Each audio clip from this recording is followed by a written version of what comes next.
우선 이제 좀 더 이어갈게요. 우선 이제 그 성경 그 우리가 이 유월절 어린 양을 기념한다라는 것이 아까 이제 그 성만찬식으로 이렇게 행하는 걸로 이렇게 많이 이제 연결시켜서 이렇게 하는데, 그 대표적인 게 아까 기령님께서 잠깐 언급했다가 말았는데, 그 고린도전서 11장 23절 29절 이걸 근거로 해서 실질적으로 오늘날 교회에서도 이 성만찬식을, 그리고 침례교 그러니까 형제계열이라고 하는 그 계열의 교회에서도 이 고린도 교회에서도 했다 이렇게 하면서 이거는 이제 해야 되는 걸로 그렇게 이제 지키고 있어요. 그래서 그 고린도 교회 실행했던 11장 23절 29절 내용을 한 번만 같이 읽어보도록 하죠. 고린도 전서요.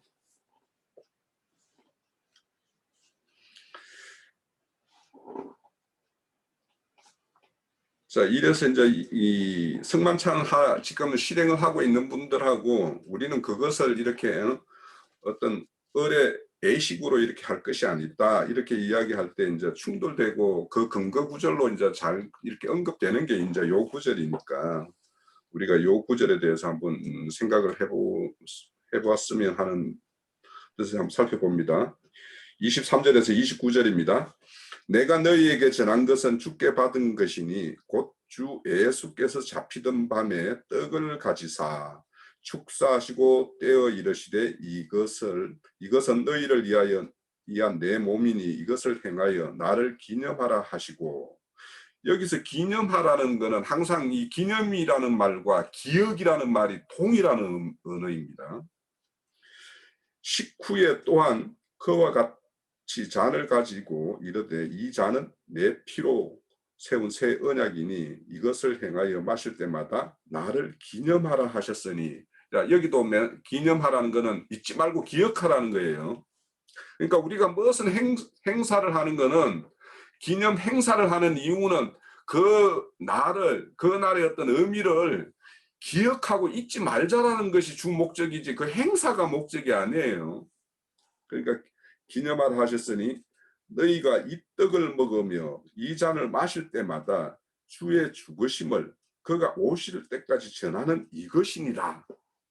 그러니까 이 기념하고, 내가 새 언약의 어떤 언약을 가지고 있고 그 주님의 어떤 피 흘려 주심에 의해서 우리가 새롭게 지킴을 받은 어떤 새 생명으로 사는 사람이라면, 그 피를 마시는 이 기념을 한다라고 하는 것은 뭐냐 하면 주의 죽으심을, 그가 왜 죽었고 그가 다시 오실 때까지 전하는 것이라고 그랬어요. 그러니까 실질적으로 그 성례식을 가지고 그것을 하는데, 그 성례식을 하라고 하는 이유와 목적은 뭐냐 하면 그의 죽으심이 왜 죽으심이며 그 죽으심이 어떤 우리의 어떤 그 복음과 관련해 가지고 어떤 거와 이렇게 매칭이 되는 것이며, 그런 어떤 의미를 그분 오실 때까지 전하는 거예요. 그러면 이것이 그분이 오신 사람은 이 피를 계속 뭔가 마시는 어떤 행사를 할 필요가 있어요, 없어요? 그러니까 우리에게 성령이라고 그분이 오신 사람에게는 이 피를 계속 마실 이유가 없잖아요. 피를 마시는 의식이라는 거. 그래서 저는 이제 이거 가지고 이제 예전에 이제 첫 번째로 찾은 곳은 루노에 바이어 데들리 오살러니에 있는 커네드입니다. 아이고, 여기는 어떤가요? 제 스마트폰이 너무 똑똑해가지고 뭘 이상한 걸 막 알아들어가지고 지가 뭘 찾아주겠다고 막 지금 제가 저러고 있어요. 이해하도록 프로그래밍된 사항만 알고 있죠. 자, 그래서 이 성만찬식이 어떤 의미로서 우리는 이거를 행하는 사람들에게 어떻게 설명하고 이 성만찬식을 우리는 어떻게 실행을 하고 있다라는 것을 우리가 그들에게 잘 설명을 해줄 필요가 있어요. 자, 27절 그러므로 누구든지 주의 떡이나 잔을 합당치 않게 먹고 마시는 자는 주의 몸과 피에 대하여 죄를 짓는 것이다 그랬어요. 그러면 여기에서 이제 주의 떡과 잔을 합당하게 먹는 것은 무엇이고 합당치 않게 먹는 것이 뭔가에 대해서 우리가 명확하게 우리가 가지고 있어야지. 우리는 왜 이런 성만찬식을 하지 않고 너희들은 왜 이런 성만찬식을 하느냐에 대해서 우리가 바르게 이제 알려줄 수 있을 것 같아요. 사람이 자기를 살피고 그 후에야 이 떡을 먹고 이 잔을 마실지니 주의 몸을 분별하지 못하고 먹고 마시는 자는 자기 죄를 먹고 마시는 것이라. 그러니까 주의 어떤 피와 살을 먹는 것이 이 분별한다라는 것은, 주의 몸을 분별한다라는 것은 주의 몸이 뭐예요? 이제 주의 몸이 뭐예요? 교회잖아요. 교회의 어떤 의미에 대해서 명확하게 이해하지 못하고 이런 어떤 애식이라는 어떤 그런 을의 형식에 이렇게 매여 있고 이런 사람들이라면 그 사람들은 합당하게 먹는 것이 아닐 수 있죠. 그러니까 합당하게 먹는 것은 주의 몸이 무엇이다라는 걸 알고, 그러면 주의 몸은 교회야. 그럼 교회는 어떤 의미이며 교회가 왜 그리스도의 몸됨이며 몸이라는 것은 왜 그분이 몸이라는 이 교회가 필요한가, 이런 거에 대해서 우리가 잘 알고 그에 합당하게 우리가 행하는 것이 그분의 어떤 성만찬식에 우리는 그것을 온전하게 이루는 것이지, 뭔가 떡 쪼가리 뭔가 뭐 포도잔 갖다 놔놓고 그걸 먹으면서 이것은 뭐 피다 살이다 하고 이 축사하고 이런 어떤 을의 의식이 아니라는 거예요. 이거에 대해서 우리가 좀 더 이제 이 부분에 대해서 좀 더 깊게 생각해 봤으면 하는 것이 이제 두 번째 시간에 어떤 첫 번째 의제로 좀 던집니다.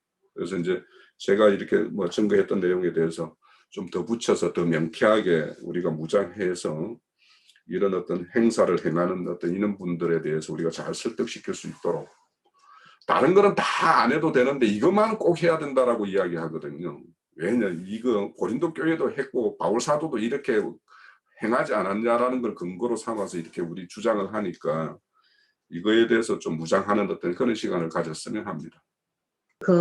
아까 윤영재님이 나인재님한테 질문 드린 그게에서 조금 제가 좀 깨달음이 왔어요.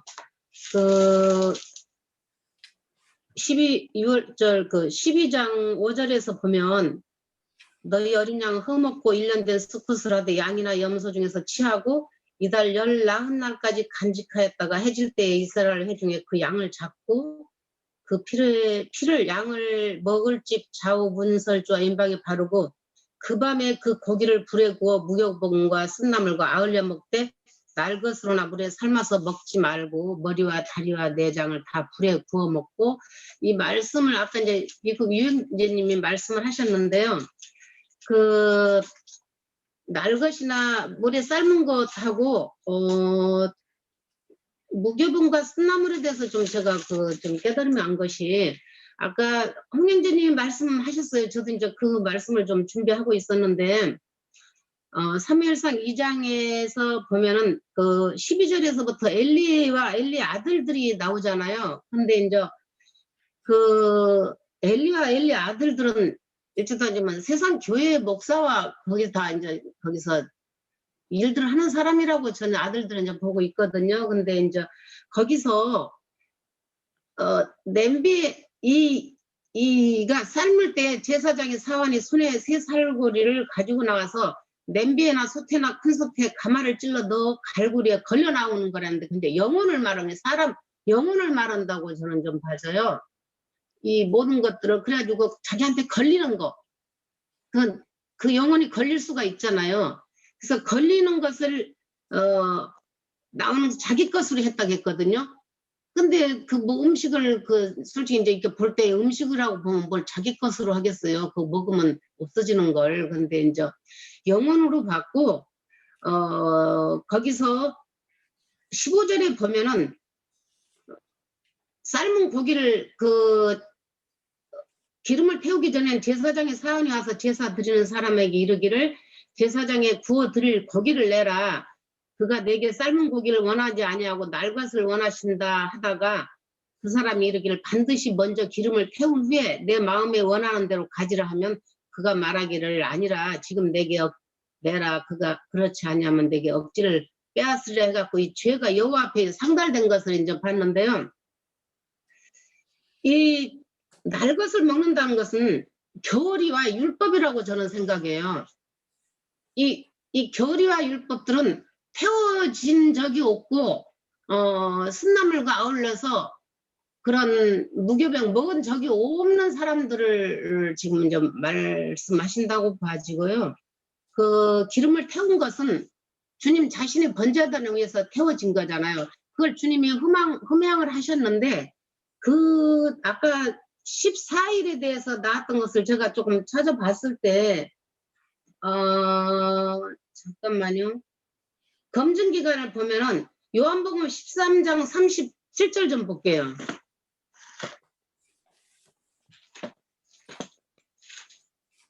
아, 18장 37절이요. 그냥 한 절만 볼게요. 그 전에 이제 빌라도 앞에서 주님이 이제 가진 그런 그 모습들을 다 보이셨는데 진리가 무엇이냐 이제 38절에 해면서 거기서 이 말을 하고 다시 유대인들에게 나가서 이르되 나는 그에게서 아무 죄도 찾지 못하였도다. 그렇게 해서 그 주님이 검증기간이 이제 검증기한이 이제 끝나고 나는데도 강도는 도와주고 주님은 이제 매달릴 때 그 뒤에 19장에 가면서 그게 이제 제단에 번제단에 올려져서 태워지는 과정이라고 봐요. 죽어야 되니까 거기 태워지는 과정에서 주님이 그랬냐 하면 우리들 역시도 아까 그 13장에서 저기 출애굽기 12장에서 보면은 그 피를 양을 먹을 집 좌우 문설주 인방에 바르고 이제 우리들 이게 이제 우리들께다 다 발라야 되는 것이 이것이 이제 적용이 돼야 되잖아요. 우리에게 다 이게 주님의 피는 말씀인데 성령의 말씀으로 우리 마음 가운데 다 발라지고 우리 영과 마음과 정말 세속적인 그런 것들에게 다 발라졌을 때 일단 그렇게 바르고 나서 무교본과 쓴나물을 아울러서 먹는 거예요. 근데 이제 고기를 불에 구웠던 것은 주님이 이제 태워서 우리가 그걸 주님의 그 말씀을 먹을 때 태워지는 과정과 쓴나물이 이제 겹쳐진다는 걸 봐요. 이 엘리 제사장 아들 중 엘리 제사장은 그래서 패했지만은 쓴나물이 뭔지도 모르고 아울러 무교본과 쓴나물에 대해서도 몰라요.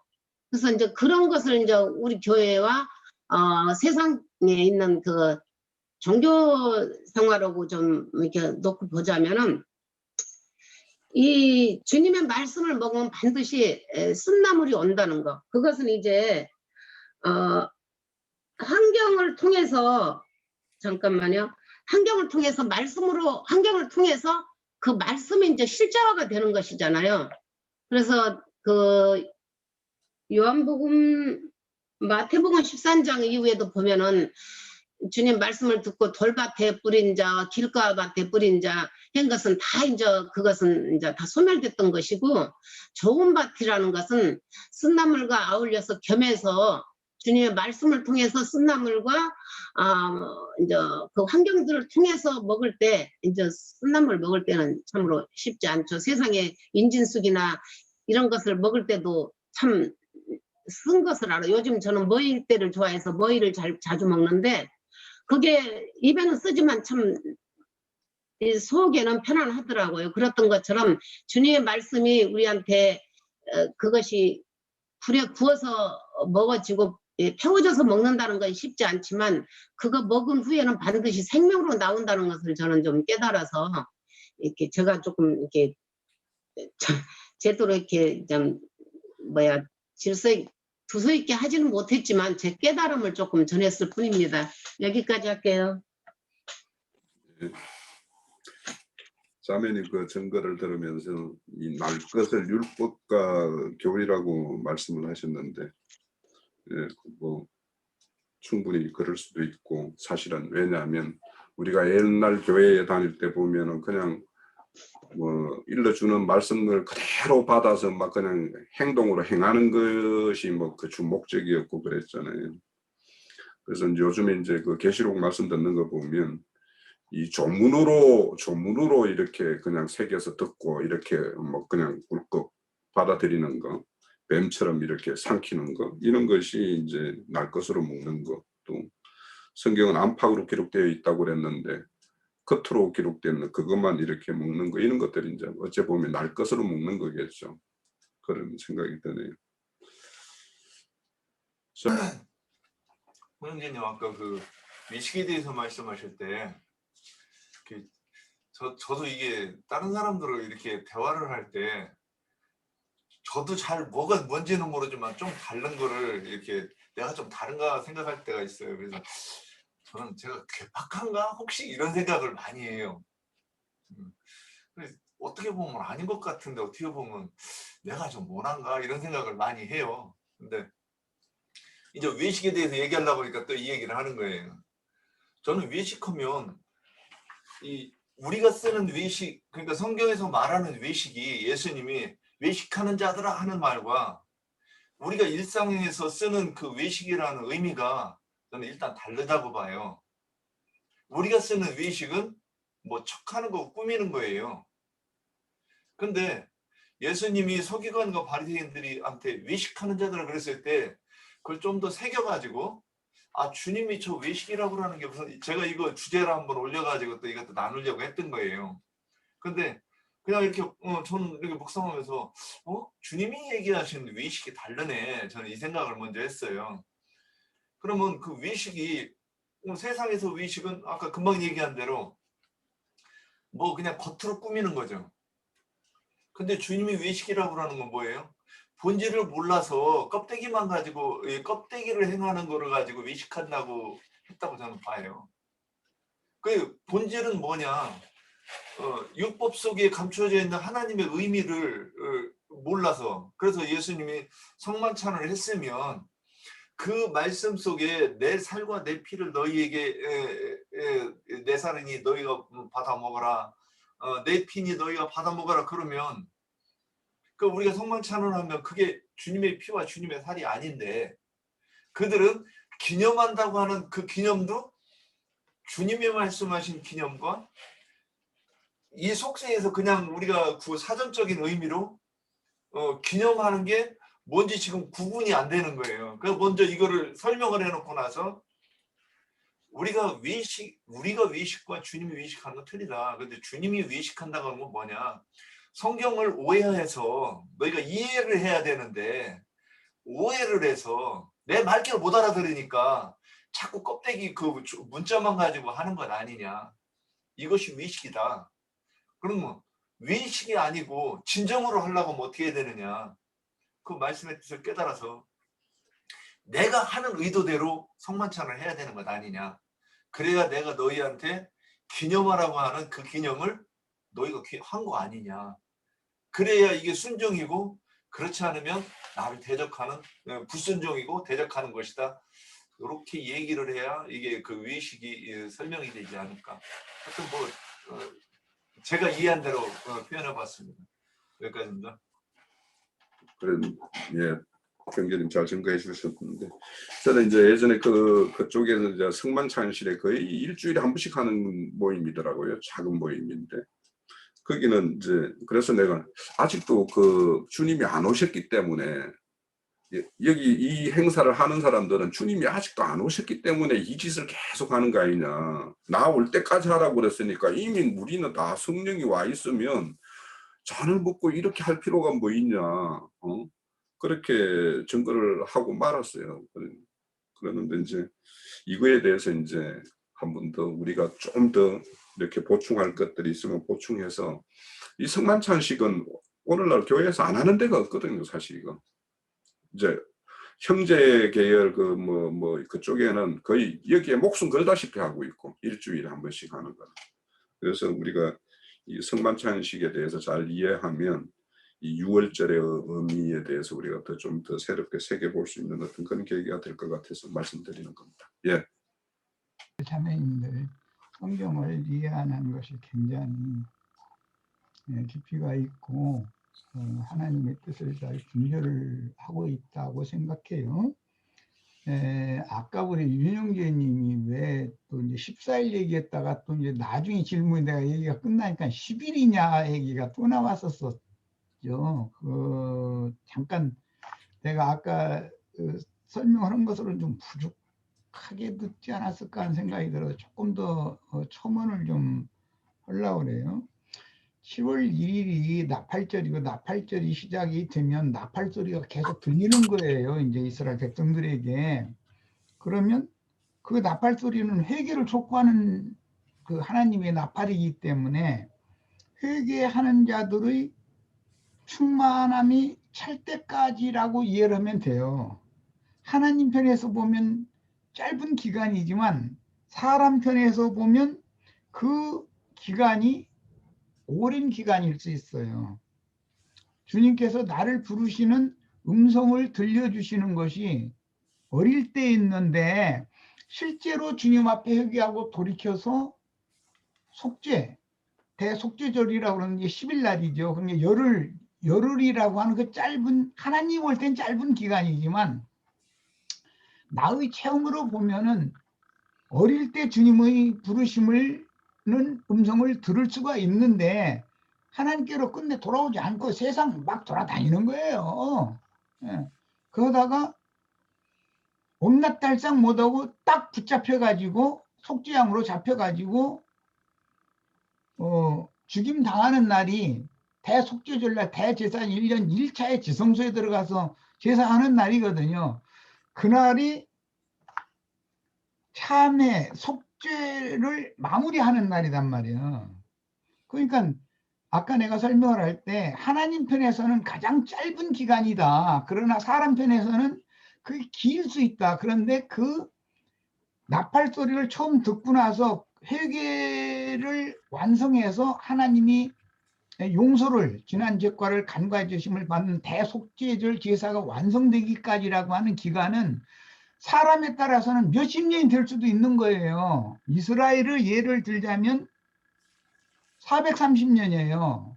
아브라함에게 그 예언된 말씀이잖아요. 실제로는 430년 동안은 세상에서 그냥 뭐 고센 땅에 따로 살았다고 그러지만 세상에서 그냥 중노릇 해가면서 멋대로 사는 거예요. 양인데 이스라엘 백성들은 그게 속죄받은 양들이잖아요.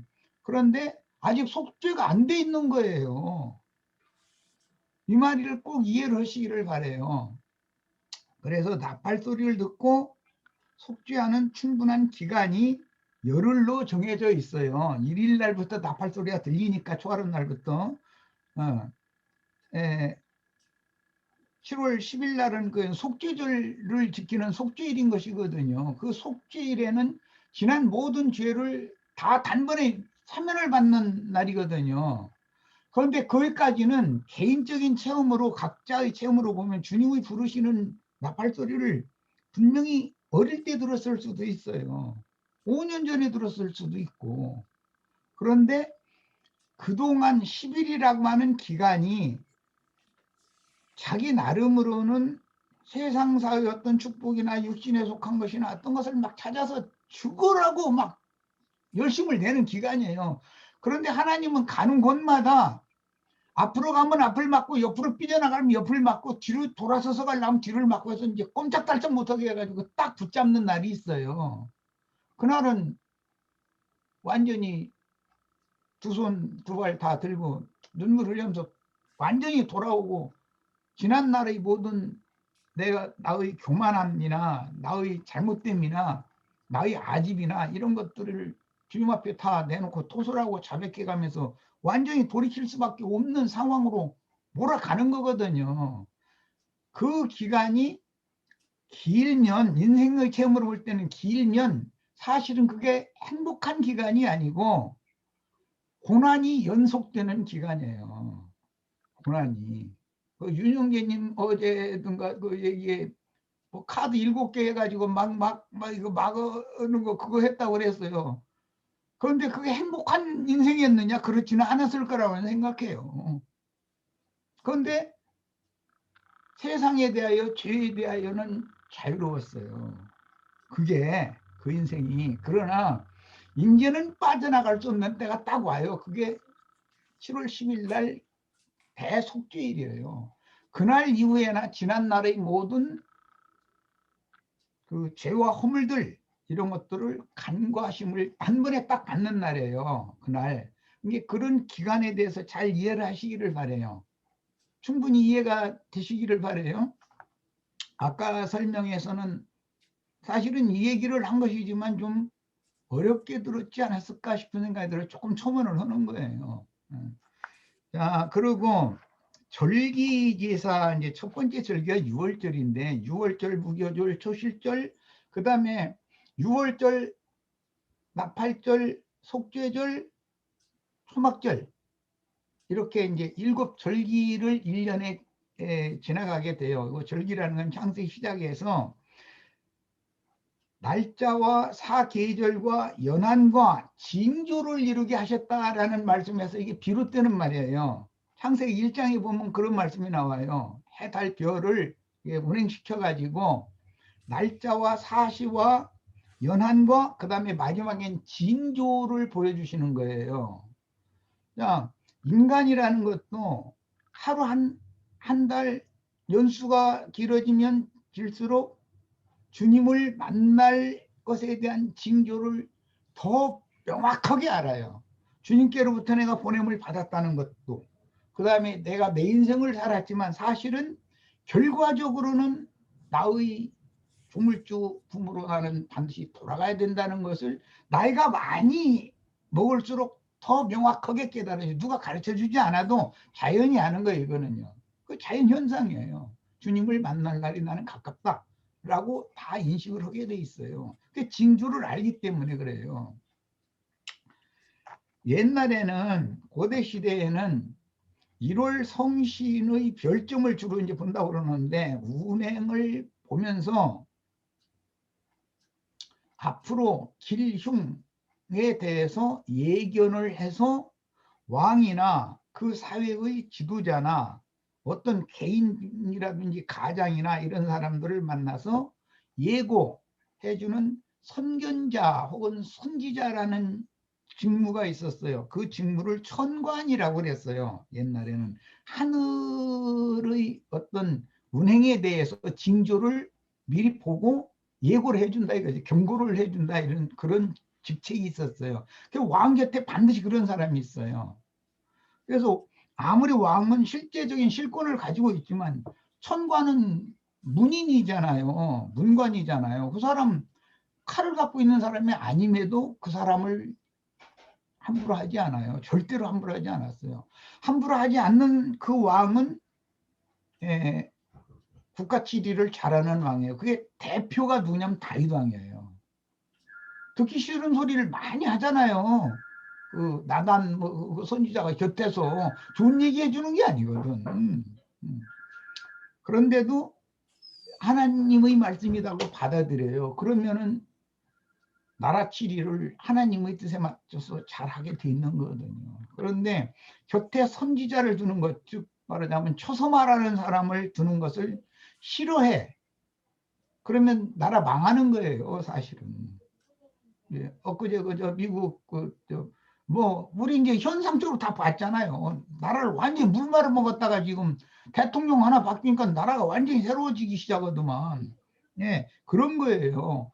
옆에서 쓴소리 해주는 사람을 다 물리치고 자기에게 아부하는 사람들만 곁에다 자꾸 두면 나라 말아먹어버리는 거예요. 그게. 이런 것을 생각하셔야 돼요.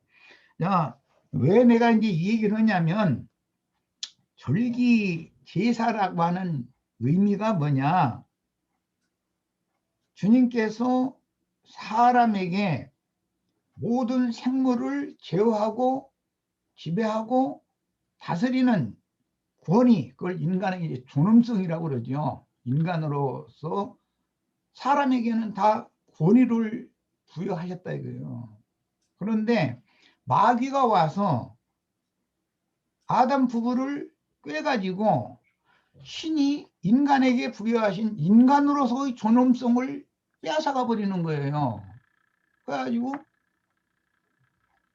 신의 의도대로 모든 생물을 지배하고 다스리는 것이 아니고 자기가 원하는 대로 다스려요. 그것이 세상 나라가 되는 거예요. 짐승들의 나라가 되는 거예요.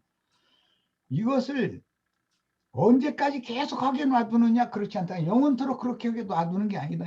그것도 다 때와 기한이 정해져 있어서 마귀의 세상 나라라는 것은 반드시 주와 그 그리스도의 나라가 되는 때와 기한이 정해져 있어요. 이건 하나님만 아시는 때와 기한이에요, 이게. 그런데 예수 그리스도가 먼저 오셔서 사람이 마귀에게 값도 없이 팔려가고 자기 자신이 먼저 종으로 팔려간 거예요. 마귀에게 팔려가면 사람에게 부여하신 인간으로서의 권위와 존엄성을 그냥 상실해버리는 거예요. 마귀가 지멋대로 해버리는 거예요. 사람을 통해서 온 우주를 지멋대로 다스려버리는 거예요. 자, 이런 것을 예수 그리스도께서 오셔서 마귀에게서 그 권위를, 권세를 뺏어가지고 잃었던 생명과 잃었던 기업을 회복해 주는 것이 구속이에요. 이것을 깨닫고 그렇게 해주시는 주님 앞에 그런 구속을 받은 이스라엘이 주 이름으로 주 앞에 모여서 새로운 음식을 먹고 마시면서 잔치를 벌이는 거예요. 그것이 이스라엘의 절기 잔치예요. 모임인 거예요. 우리들이 오는 영세에 들어가서도 계속 주 이름으로 주 앞에 모여서 이런 잔치를 계속하는 거예요. 이것이 하나님이 우주를 창조하시고 경영하시고 우리에게 이런 복음을 주시고 하신 목적이에요. 이것이 우리로 하여금 하나님의 영원한 영광에 참여하게 해주시고자 하는 하나님의 뜻의 실현이란 말이에요. 그럼 지금 이제 모든 절기의 첫 절기 6월절 말씀을 우리가 지금 나누고 있는데 예수님이 오셔서 사탄의 사자들인 유대교 지도자들에게서 하나님의 나라를 뺏어가지고 어부들, 세리와 창기와 보던 죄인들에게 그 나라를 주셨어요. 이것을 잘 생각하시기를 바라요. 이것은 어마어마한 사건인 거예요. 이게 보통 일이 아니에요. 오늘 우리가 6월절 절기 첫 절기 지금 시작하고 있는데 내가 이 얘기를 하는 것은 6월절의 시작이라는 건 그 아비벌인데 이제 원래는 7월 달이지만 그 정월달로 할 때 그것은 새싹이 나는 달이다 해가지고 아비벌이라고 그래요. 아비월에 이런 시작을 하는 것은 거듭나는 시작달이단 말이에요. 그게 처음 옛사람은 끝나고 이로부터 난 새 사람으로서 새 세계에 입문해서 새로운 시작을 출발을 하는 그러니까 달력을 딱 바꿔버린 거잖아요. 그래서 이스라엘의 매년제가 사실은 7월 달에 다 들어있는 6월절에서부터 시작을 하는 것인데 실제로는 매년제라는 것이 그들의 정월 초하루를 기념하는 절기고 이것은 육체로는 죽임을 당하셨지만 영으로는 살리심을 받은 예수 그리스도를 기념하는 절기다 이거예요. 이런 거에 대해서 완전하게 영적 의미를 이해하지 못한 기독교인들이 성만찬식을 계속하는 거예요. 성만찬식이라고 하는 것의 의미를 알아야 돼요. 예수님이 오셔서 육체로는 죽임을 당하셨지만 뭐에 대해서 죄와 세상과 율법의 저주에 대해서 죽임을 당하셨지만 저주를 복으로 바꾸신 새 생명으로 무궁한 생명의 능력으로 다시 살아나신 것을 기념하는 절기잖아요. 이것을 기념하라고 주님이 말씀을 해놨더니 무슨 밀가루 떡 이렇게 뭐 부서뜨려 가지고 한 쪼가리 먹고 뭐 포도주 뭐 이렇게 조그만 거 이렇게 마시고 그래가면서 눈물 흘리면 나도 그랬어요. 그 세계에 있을 때는 또 그것이 주님의 몸이라고 그러고 이 은혜가 얼마나 크냐 해가면서 하면 뭐 해가면서 거기다 대고 막 음악도 잔잔하게 막 이렇게 해서 또 내보내고 그러면은 혼이 감동을 앓을 수가 없는 거예요. 막 그냥 눈물 흘려가면서 감사하다고 나왔던 죄인도 구원하셨느냐고 막 주님의 생명이신 주님의 몸을 먹고 주님의 피를 내가 지금 마시는 이렇게 큰 은혜를 주셨다니 나 정말 너무 감격스럽다고. 내가 어떤 무인간이었는데 주님 나 어릴 때 고아원에서부터 그렇게 많이 부르셨는데도 이제서 내가 주님 앞에 돌아왔노라고. 그동안에 내가 저지른 죄는 나 다 헤아릴 수도 없고 이 세상에서 아무리 약한 자라도 나보다 더 악하고 더 나쁜 놈은 없는데 나 같은 놈도 건져내셨느냐고 막 이래가면서 감동 많이 했어요 나도.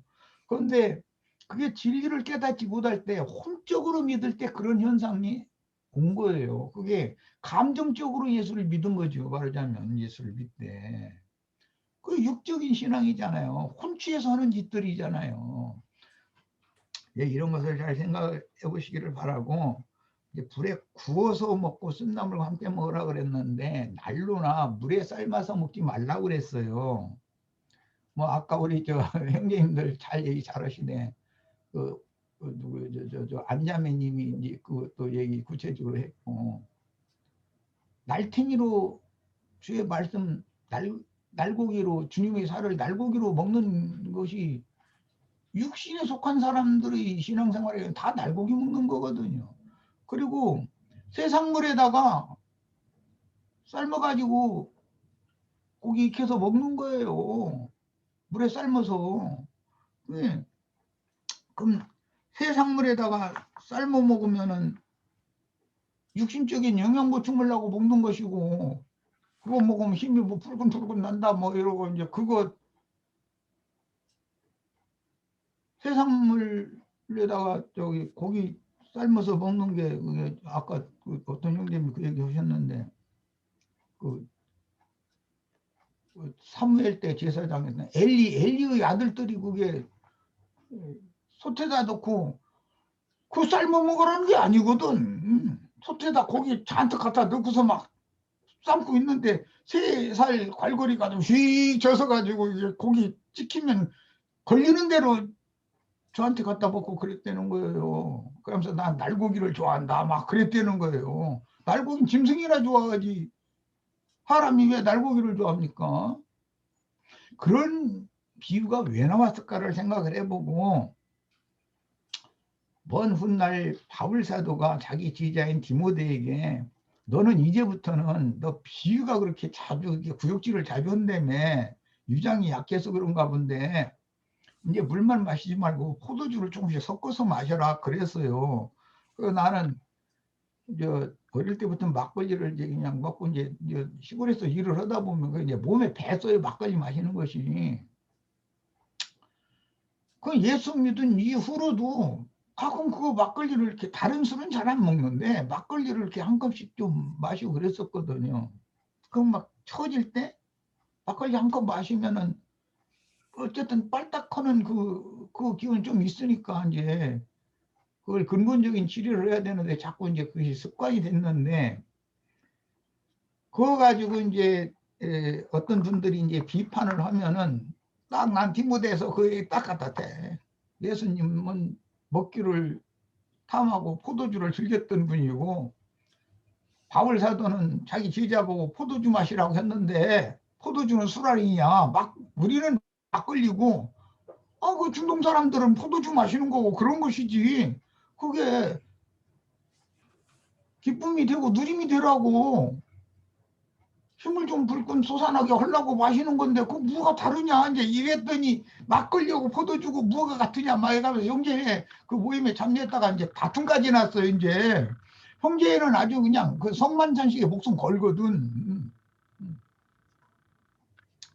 그런데 내가 막걸리 한 컵 마시는 거나 여러분들이 포도주 마시는 거나 사실은 물질적인 거라면 주니까 술은 똑같잖냐 막 이랬더니 그 형제 책임 형제가 나보고 형님 내 방으로 좀 가시자고 다 끝나고 나서 좀 토론 좀 하자고 그러더니 막 이제 얼굴이 막 이래가지고 그냥 막 따지는 거예요. 그래서 내가 이제 예수님도 포도주 즐겼다고 그랬고 바울 사도는 제자 보고 포도주 마시라고 그랬는데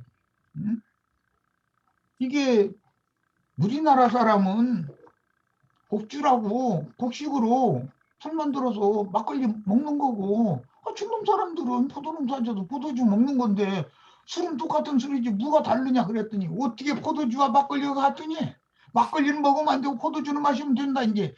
이래가면서 하는데 못 당하겠더라고. 됐다고 내가 졌다고 그럼 알았다고 그냥 하시라고. 그냥 그러다 돌아가시라고. 그게 원이면 그래야지. 내가 말린다고 될 것도 아니고. 이제 이런 적도 있어요. 난 경험상으로. 왜냐하면 형제 여기 이제 모임에 이제 가끔 참석을 이제 해본 적이 있었기 때문에. 그런데 왜 난로나 물에 삶아서 먹지 말고 불에 구워서 먹어라. 그 이제 굽는 그 영문으로도 그게 번이지 번제 그 한자어로도 그 번이거든. 근데 그 영문으로도 저기 박 형제님, 박정호 형제님 영문으로도 번한다고 그러죠. 불에 굽는 것 보고 어떻게 그렇게 발음이 똑같은지 모르겠어. 그거는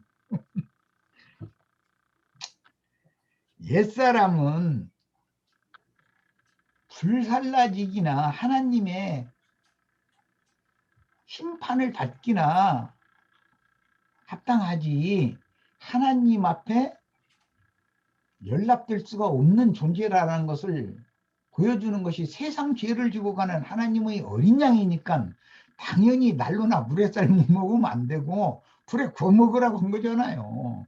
그러면 나의 인생이 주님이 받으심직한 제물로 드림이 되려면 모가지 자르고 사지 딱 갈라가지고 5토막 내가지고 번제단에다 올려놓아야 되는 그 번제단이라는 것이 교회다 이거예요. 세상 사람은 세상에서 고생해요. 그러나 우리가 교회 중에 있지만 왜 세상에 육신을 입혀서 남겨놔뒀냐고요. 이 생을 떠나기까지 속사람을 날로 새롭게 해서 길러내기 위해서는 겉사람을 후퇴시켜야 되는데 그것이 번하는 거라 이게 번. 번제단에다가 번하는 거에 태우는 거예요. 그래서 세상 쪽에는 번되면 안 된다. 하나님이 번하려고 불칼 가지고 덤비시걸랑 기도원으로 도망가라. 거기 가서 금식하면서 기도해라 이거예요. 불칼 치워주시라고. 그거 하면은 이제 하늘에서 불칼 대신 막 축복이 온다. 그럼 뭐 소나기가 와가지고 하나님이 처질러 놨던 것도 소나기가 내려서 다 꺼야 되겠지 뭐. 이런 식으로 가르치고 있는 거예요 지금. 교계가 하나님의 말씀을 육신에 속한 사람과 영에 속한 사람이라고 하는 개념이 없어서 그런 거예요. 6월절이라고 하는 시작은 육으로 난 것을 하나님이 받으실 수 없기 때문에 혈과 육이라는 것은 하나님 나라를 유업으로 받을 수 없기 때문에 즉 혈과 육은 첫 아담 세계 안에서 마귀에게 인간에게 하나님이 부여하신 인간의 권위와 존엄성을 다 상실한 자다 이거예요. 이것이 치워지지 않으면 위로부터 거듭난 새 사람을 온전케 구원해서 교회를 통해서 구원하는 거예요. 구원해서 하나님의 영광 앞에 데려다 놓을 수 없다라는 것을 여기서 깨닫게 하는 그림이에요. 여기까지 하겠습니다. 대회로 모이는 절기에는 이제 모든 20세 이상 그 남자들은 모두 참여를 해야 되는 거죠. 그러면 이제 그 사람들이 다 먹을 양들이 되어야 되기 때문에 숫소 500마리와 양 5,000마리가 이렇게 준비된다라는 거예요. 그러면 이와 같이 승길이 구비되며 왕의 명령을 따라 제사장들은 그들의 처소에 서고 레위 사람들은 그들의 반열대로 서고 유월절 양을 잡으니 제사장들은 그들의 손에서 피를 받아 뿌리고 또 레위 사람들은 잡은 짐승의 가죽을 벗기고 그 번제물을 옮겨 족속의 서열대로 모든 백성으로 나뉘어 모세의 책에 기록된 대로 여호와께 드리게 하고 소도 그와 같이 하고 이에 규례대로 유월절 양은 불에 굽고 그 나머지 성물은 속과 가마와 냄비에 삶아 모든 백성에게 속히 분배하고 그 후에 자기와 제사장들을 위하여 준비하니 이는 아론의 제사장들이 번제와 기름을 저녁까지 드림으로 레위 사람들이 자기와 아론 자손 제사장들을 위하여 준비하였더라. 이렇게 말씀을 하고 있어요. 그러니까 여기 보면 우리가 이제 12장에 보면 유월절 규례에 대해서 이렇게 이제 또 뒤에 가면 이렇게 볼 텐데, 그러니까 첫 유월절 양고기를 이렇게 먹는 것과 이제 유월절을 기념해서 대회로 모였을 때 그 참여한 사람들이 나눠 먹는 그 고기를 그때는 이제 삶아서 이렇게 빨리 분배하라. 속히 먹이기 위해서. 그런데 여기도 보면 그들에게 모든 백성에게 속히 분배하고 난 다음에 제사장과 아론의 제사장 그들 몫을 나중에 이제 별도로 이렇게 챙긴다라는 거예요. 순서가.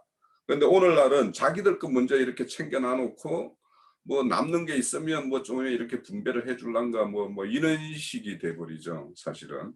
그래서 이런 것도 한번 생각을 해보면서 왜 유월절에 음식을 구워 먹는가, 그리고 유월절 기념할 때는 삶아서 먹는 것이 이제 이렇게 또 규례로 바뀐 건가, 이런 거에 대해서도 한번 좀 생각을 해보시면 하고요.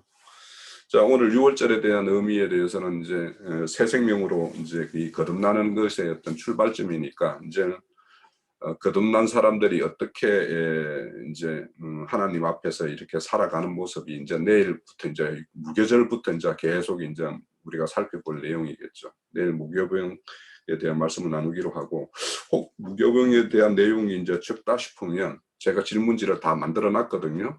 오늘 올려드릴 테니까 뒤에 부분까지 이렇게 또 한번 보셔가지고 좀 풍성하게 이렇게 준비해 주시면 고맙겠습니다.